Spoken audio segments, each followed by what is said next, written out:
My name is John Wildman. I'm the editor-in-chief of filmsgonewild.com, and you're watching the first interview that we're doing out of the Oxford Film Festival. We have two documentary shorts with us right now. Cans Can't Stand. We have Megan Plotka, she's co-director of that film, and it's In the Voices, and we have Humphrey, who's the director of that film. Welcome to the show. Hey, thanks for having us, John. Absolutely. Hey, thanks for having us. Okay, Field, you've got the microphone, so you're going to start off. We always we have their filmmakers introduce our audience to the films. They have not seen it as yet, so tell us about It's in the Voices. It's in the Voices is a short documentary playing at the Mississippi Shorts. This is the world premiere, so we're very excited. I was a student here back in 2011, so I'm very excited to get back to Oxford. The film, it's a short documentary. It's a retrospective about an oral history program from the 1970s. And it explores 170 oral interviews that were conducted in the late 70s in Greenville, Mississippi, a once thriving progressive community in the Mississippi Delta. And it just follows Clint Bagley. He conducted the first interview for the project with an incredible woman named Daisy Green. She's a black school teacher in Greenville. Their interview was so profound that the Mississippi Department of Archives and History handed the whole project to Daisy Green, and she got to lead and conduct all these interviews, which was pretty profound. And it means a lot to me. I wish Clint could have made it up. He was supposed to. He's having some health issues. But I went through all 170 interviews. They're very profound, very candid. Learned a lot about Greenville history, Mississippi history, American history, really. So it's just Clint is kind of listening to that original interview, getting very emotional. We did it all in one take, so his emotions actually came through and kind of relived the interview that he conducted with Daisy. All right. And Megan, introduce us to Cans Can't Stand. Hey, thank you, John. So Cans Can't Stand is a short documentary. It's about 20 minutes long. We follow a woman named Wendy Cooper. She's actually going to be at the festival later on today. She's an activist who has been organizing for years and years and years to get this really racist, transphobic law off the books. It's called Crimes Against Nature by Solicitation. And so the group that she's organizing is Cans Can't Stand. And so they want to get the law off the books, which is basically, it outlaws anal and oral sex, and it made it a felony instead of a misdemeanor. So there are just tons and tons of people who were charged with this felony, and the twist is that Wendy was one of the people. She was charged with it, but she was never even soliciting for sex, anything like that. It was just kind of this blanket law so they could arrest black trans women. And so eventually, you'll see the timeline through the documentary about it became a misdemeanor, but it's still on the books today.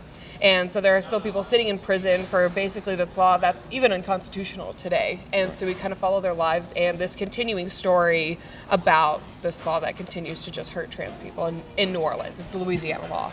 Documentary shorts have a built-in challenge, which is to tell a story. In your case, it's also a call to action documentary, but do it in a brief period of time. So that puts the onus of you on, as filmmakers, to not to basically tell a story very quickly, get to the point very quickly, not lose any of the impact. And both of these docs, I thought you guys you did it very, very well in both cases. Field, let's go with you on this first question, which is, you've got so much material to work with, and you're basically hinging a lot of this. Although you have some recorded, interviews that we're hearing the voices, but for the most part, it really is Clint who's got to carry this. And yet you've got to make this interesting for us. There's a phrase, there's talking head documentaries, and you have one talking head. So talk about the challenge of giving us visuals, using your archive photos, using that. Talk about the challenge of making that so we wouldn't, as fascinating as the topic is, literally go to sleep watching the movie. Yeah, I think what's fun and interesting about short documentaries is, you have to really pare down the story. And I could have gone so many different directions. I had 170 interviews I could have chosen from, which is a big responsibility, especially from my lens. So I think I really just wanted to pare down. Clint was the last surviving member of this project. And Daisy, I think I kind of look at her as the other character in the film. Her voice is so profound and powerful and soothing and calm, and so really was balancing. We tried to move away from the sit and lit interview look, have him kind of almost be a narrative for the film, have her voice also include her as a character. So, we were kind of, the Mississippi Department of Archives and History had a handful of photos that were still available from the subjects, so we wanted to include those. The actual original documents were well preserved at the library in Greenville, so we wanted to include the physical history as well. So I think including the physical history, the photos, the documents being laid on a table, Clinton listening to the tape recorder, and also scenics that uplifted and showed a positive view of Greenville, which traditionally that town is not very shown in the fairest light. That was kind of the balance of showing a beautiful city and a beautiful area, a beautiful part of the country with incredible people. That was kind of the balance. So keeping it short, concise, to the point, and only having the powerful messages come through. And Megan, for Cans Can't Stand, I mean, Wendy's accomplished amazing things, which you document in the film. But there's still, we just saw Tennessee go back 150 years with the legislation that they've just passed and the things that they are doing. So there's obviously so much more work that has to do, whether it's in Louisiana or whether it's in Tennessee or or this state. And so there's. I want you to talk about the challenge of again telling her story and telling the story of that movement, but yet also keeping us very aware that it's not done. There's no bow wrapped up, and because in the editing bay, that is kind of up to you to go, okay, what am I hoping the audience leaves with this? Talk about that. So a big focus of the film is really showing the grassroots organizing that it took to really push this forward to just with the cans law alone. But a big point that we really try to hammer down in the film is that, people in power are always trying to find new ways to kind of keep people down.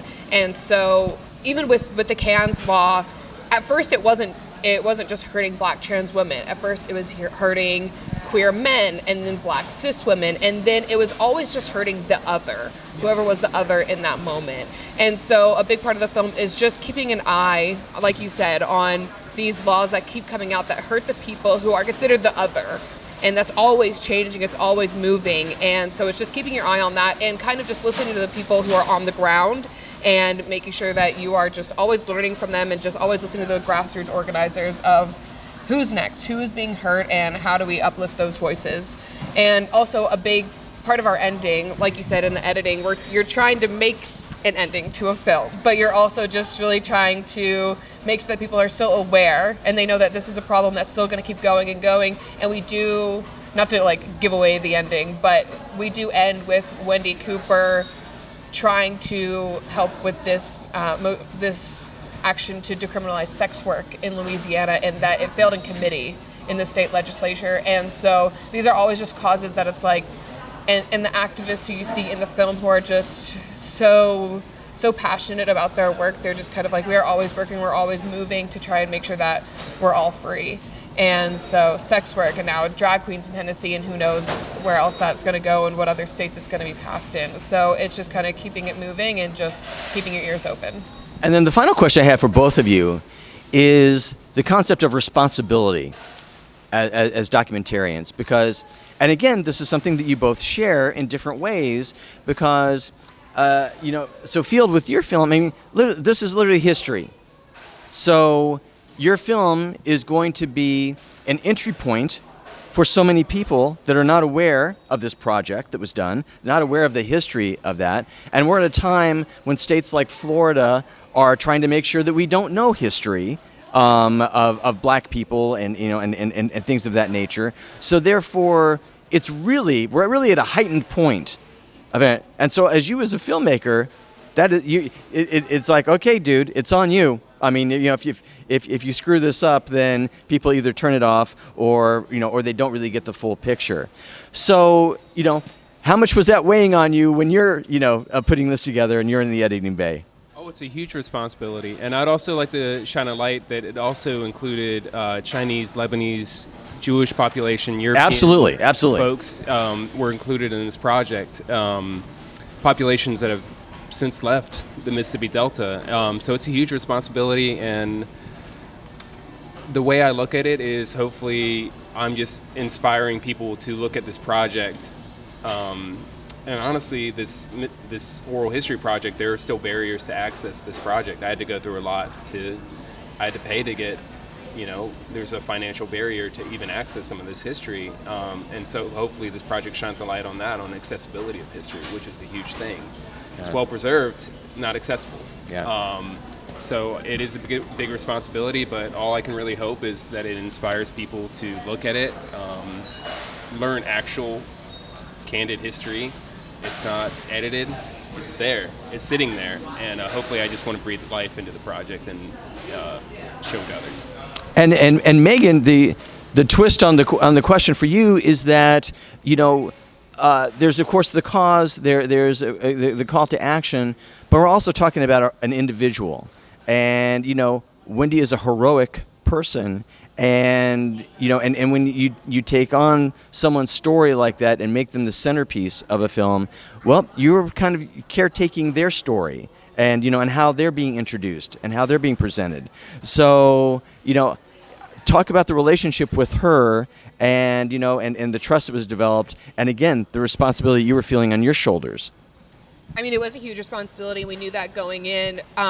We were working with Wendy to be a part of this. She's an executive producer. She's a co-producer on the film.